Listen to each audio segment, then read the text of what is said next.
नमस्कार दोस्तों, स्वागत है आपका अपने चैनल दर्शन इंस्टीट्यूट में।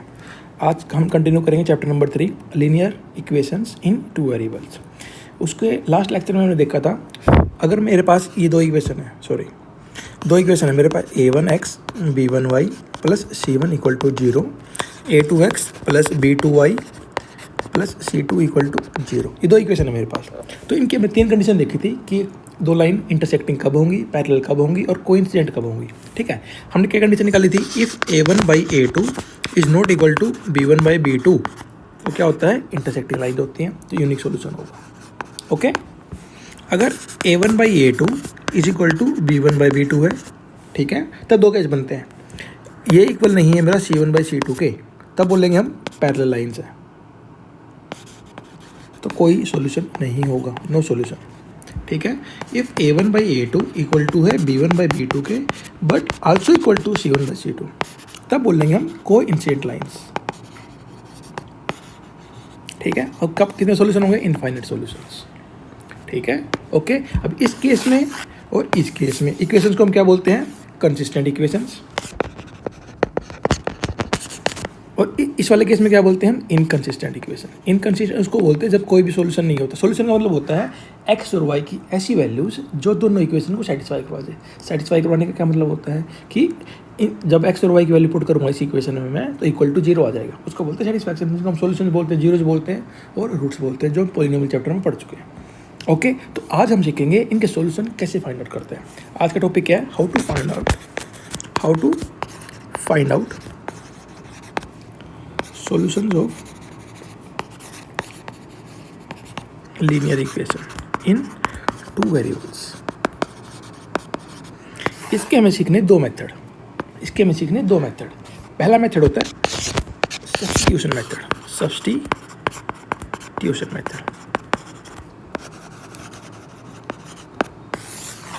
नाम से देखो, नाम क्या बोल रहा है, सब्स्टिट्यूट कर रहा है, मतलब एक वेरिएबल की वैल्यू निकाल लूंगा, दूसरे वेरिएबल की वैल्यू में पुट कर दूंगा। ठीक है, ये होता है सब्स्टिट्यूशन। सब्स्टिट्यूट करना, रिप्लेस करना, मतलब रिप्लेस करना, ये होता है सब्स्टिट्यूट का मतलब। जैसे अब क्वेश्चन समझते हैं, 2x plus 3y minus 6 equal to 0। एक इक्वेशन है मेरी 3x plus 2y plus 4 equal to 0। ये दो इक्वेशन है मेरे पास। देखो, सॉल्यूशन उन्हीं के निकलेंगे जब वो लाइन पैरेलल नहीं है या इंटरसेक्टिंग लाइन हो, तब सॉल्यूशन निकलेगा उसका, यूनिक सॉल्यूशन। ठीक है, तो ये 2/3 इज नॉट इक्वल टू 3/2, तो यूनिक सॉल्यूशन होगा, इंटरसेक्टिंग होगा। ठीक है, तो कैसे निकालेंगे, सब्स्टिट्यूट मेथड क्या बोलता है कि एक इक्वेशन, मेरे पास दो इक्वेशन, एक इक्वेशन ये, दूसरी इक्वेशन ये। ठीक है, किसी भी एक इक्वेशन से एक वेरिएबल की वैल्यू निकाल लो दूसरे वेरिएबल की टर्म में। ठीक है, जैसे इसकी वैल्यू निकाल लूँ मैं, 2x कितना आ जाएगा मेरा, 6 माइनस 3y, तो x की वैल्यू क्या आ जाएगी यहाँ से, 6 माइनस 3y/2। ठीक है, स्टेप नंबर 1 है कि किसी एक इक्वेशन में से मैं एक वेरिएबल की वैल्यू निकाल लूँगा दूसरे वेरिएबल की टर्म में। ठीक है, अब उस वेरिएबल की वैल्यू दूसरी इक्वेशन में पुट कर दो।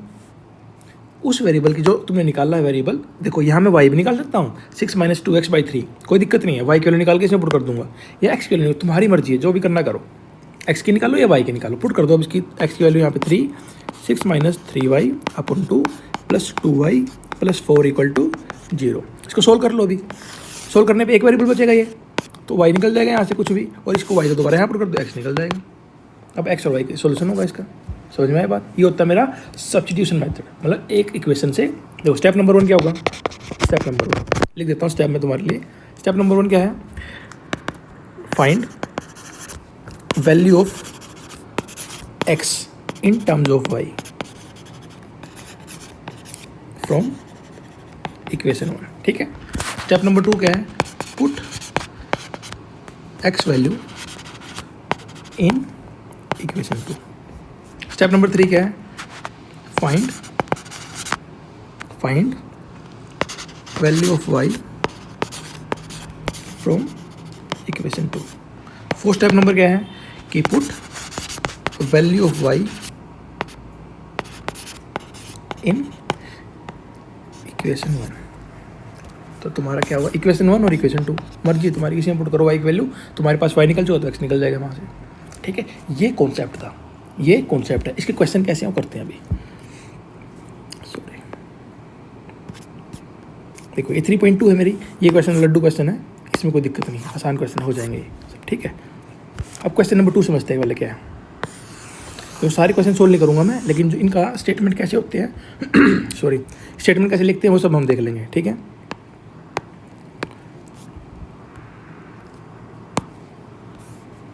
क्या बोल रहा है, ध्यान से देखो ना क्वेश्चन को। Solve 2x plus 3y equal to 11 and 2x minus 4y equal to 24। Find the value of m for which this and hence. देखो इन दोनों को सोल्व करो। सोल्व करने का मतलब क्या, यहाँ से x और y निकालो, और एंड हैंस मतलब इस x और y का यूज़ करते हुए m की वैल्यू निकालो, मतलब x और y की वैल्यू इसमें पुट कर दो, निकल जाएगा तुम्हारा m, ठीक है। अब देखो ध्यान से कैसे करेंगे। 2x plus 3y equal to 11 है, यहाँ क्या है 2x minus 4y equal to minus 24 है। अब यहाँ से मैं x की वैल्यू निकाल लूँगा, क्या होगी x की वैल्यू 4y माइनस 24 बाई 2, यानी 2 कॉमन ले लेंगे, ऊपर से 2y माइनस 12, ये होगी मेरी x की वैल्यू। अब इस x को यहाँ पर कर दो, कितना आएगा 2 इंटू में x की वैल्यू 2y minus 12 plus 3y equal to 11, तो 4y minus 24 plus 3y equal to 11। 24 उधर गया 35 हो जाएगा, इधर की 7y हो जाएगा, y की वैल्यू क्या आ जाएगी 35 बाई 7 5। इस 5 को यहाँ पुट कर दो, x की वैल्यू कितनी आ जाएगी 2 इंटू 5 10 माइनस 12 माइनस 2, तो x की वैल्यू आ गई -2 और y की वैल्यू की 5। अब इस x और y की वैल्यू को यहाँ पर कर दो, y की वैल्यू 5 है, x की वैल्यू क्या है मेरी -2 m प्लस में 3 उधर जाएगा 2 हो जाएगा इक्वल टू -2 m, तो m की वैल्यू कितनी आ जाएगी यहाँ से -1। ओके, ये क्वेश्चन था, समझ में आया।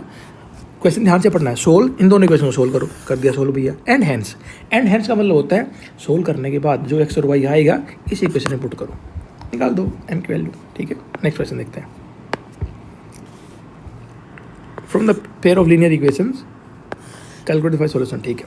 The difference between two numbers 26 and one number is 3 times the other number, find them. Number निकालने हैं कि उनके बीच का डिफरेंस कितना है, x माइनस वाई कितना है 26 है।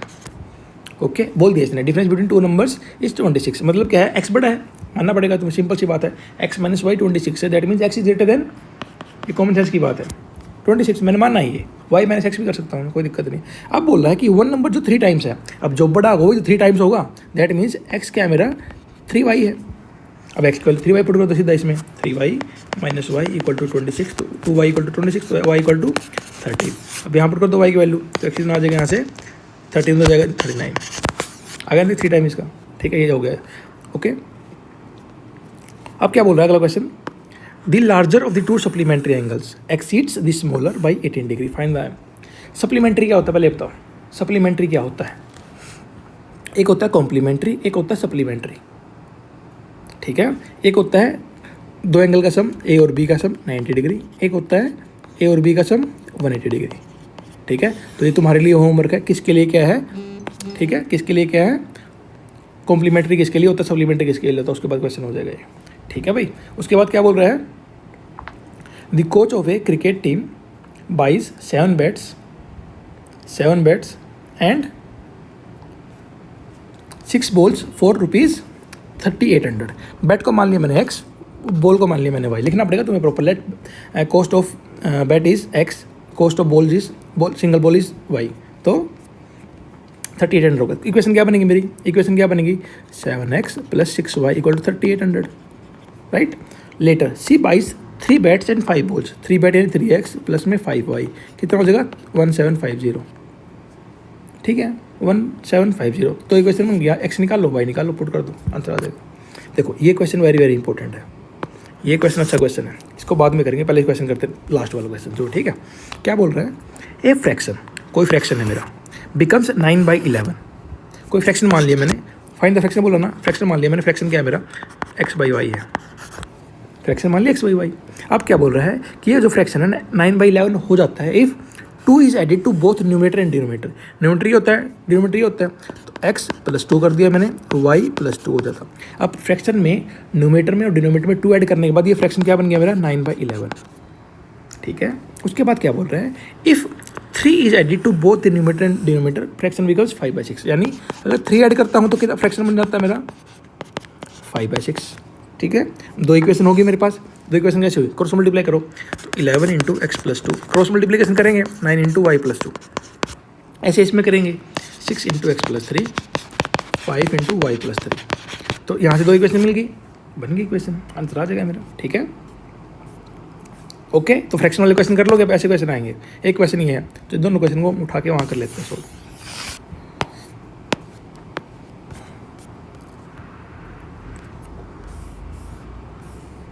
क्या बोल रहा है भाई, 5 years hence the age of Jacob will be 3 times that of his son, ठीक है।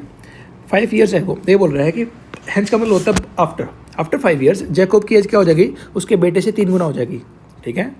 जब भी ऐसे क्वेश्चन हुए तो तुम्हें उनकी प्रेजेंट एज माननी, जैकब की मान ली मैंने y और सन की मान ली मैंने x, ठीक है। अब आफ्टर 5 years तो क्या होगा, सन की एज कितनी हो जाएगी मेरी x5 + 5 और जैकब की क्या हो जाएगी y + 5। अब ये बोल रहा है जो जैकब की एज है ना 5 साल बाद, उस सन की एज का क्या हो जाएगा 3 टाइम हो जाएगा, 3 से मल्टीप्लाई कर दूंगा, ये बोला ना 3 टाइम्स, ठीक है। अब क्या बोल रहा है 5 years ago यानी 5 साल पहले, बिफोर 5 years। अब जैकब की एज क्या होगी y - 5, प्रेजेंट एज y है तो 5 साल पहले कितनी एज होगी उसके y - 5, बेटे की एज क्या होगी x - 5। क्या बोल रहा है 5 years ago Jacob age was 7 times of his son, इसका 7 टाइम है। एज निकालो, दो इक्वेशन होंगी x और y में, x को यहाँ पर वैल्यू निकालो x की, या y की निकाल लो, पुट कर दो यहाँ पे x और y निकल जाएगा।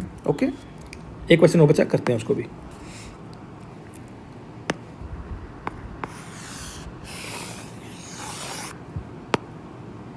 ध्यान से करना है, खुद ट्राई करना है, सारे क्वेश्चन करवा रहा हूँ मैं लेकिन खुद ट्राई करना है सारे question. Okay,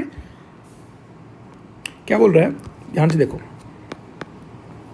The taxi charges in a city consist of a fixed charge together with the charge for the distance covered। Okay, एक टैक्सी का चार्जेज होते हैं, कुछ तो फिक्स चार्जेस हैं भैया कि भैया टैक्सी में बैठ के इतना चार्ज तुम्हें देना पड़ेगा, उसके बाद पर किलोमीटर के हिसाब चलता होगा कुछ। For a distance of 10 kilometre the charge paid ₹105। 10 kilometre के लिए क्या कर दिया उसने 105 रुपये पे किए। अब देखो फिक्स चार्ज को मान लिया मैंने x और उसका पर किलोमीटर चार्ज मान लिया मैंने y। अब देखो ये जो फिक्स चार्ज है तो फिक्स है, ये तो x ही रहेगा। अब पर किलोमीटर क्या होगा, जितना किलोमीटर चलेगा उसके हिसाब से प्राइस बढ़ता रहेगा। अब 10 किलोमीटर चला तो 10 × y हो जाएगा उसका टोटल फेयर पर किलोमीटर के हिसाब से। x तो फिक्स है, ये कितना दिया उसने 105। अब क्या बोल रहे हैं कि 15 किलोमीटर के लिए कितना दिया उसने 155, तो x तो तब भी सेम ही रहेगा क्योंकि फिक्स चार्ज तो फिक्स है भाई। 15y = 155, तो यहाँ से मैं x और y निकाल लूँगा, दोनों को माइनस कर दूंगा, कितना आएगा 15y दिस माइनस कितना होगा 5y = 50, तो y = 10। y 10 पुट कर दो यहाँ से, y 10 पुट किया कितना होगा 100 जाएगा उधर, तो x कितना है मेरा 5, 100 ही आ रहा है ना 50, ठीक है। x आ गया 5, y आ गया 10। अब क्या बोल रहा है what are the fix charges, निकल गया x 5 rupees and per kilometer charge निकल गया 10 rupees. How much does a person to pay if travel कितना कर रहा है 25 किलोमीटर, तो x तो सेम ही रहेगा, प्लस में 10 × में 25, ये 5 रुपीज़ हो गया, तो 250 प्लस में 5, तो कितना आ गया 255 रुपीज़। इतने पे करने पड़ेंगे उसको, इतना सस्ता है नहीं वैसे, महंगा पड़ता है काफ़ी। ओके, तो हमने 3.2 कंप्लीट कर लिए, तो अगला नेक्स्ट एक्सरसाइज करेंगे हम 3.3, जिसमें हम अदर टेक्निक सीखेंगे, उसको बोलते हैं एलिमिनेशन मेथड। ओके, तो आई होप तुम्हें समझ में आएगी कैसे करते हैं क्वेश्चन, सॉल्यूशन कैसे निकालते हैं। ओके, तो लास्ट लेक्चर भी देखो उसका और ये लेक्चर भी देखो, तो तुम्हें एक आइडिया लगेगा कैसे करना, सॉल्यूशन कैसे निकालना है। ठीक है, तो मिलते जल्दी, थैंक यू।